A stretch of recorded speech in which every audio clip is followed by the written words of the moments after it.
Hello mga mother. Ayan po at nag-estopa po tayo. Ayan na mesa. Ayan, chicken estopado.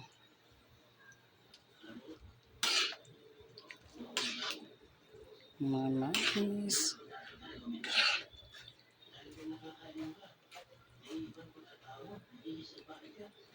Ayan po ang ating chicken estopado sa hapon. Ayan po.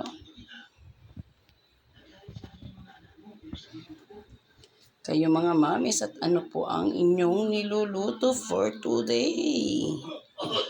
Ayan po siya.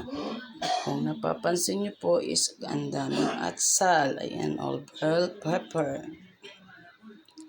Chicken na chicken, yung ating estopado. Ayan.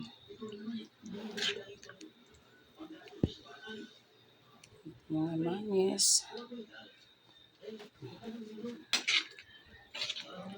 Luto-luto po muna tayo sa hapon. Ayan po mga mamis, yung ating niluluto for today. Ingat po ang lahat kasi araw-araw na lang yung ulan. Ayan. Pero dito sa amin, hindi naman masyadong maulan. Ayan po, basta ingat ang lahat. God bless you all. Bye!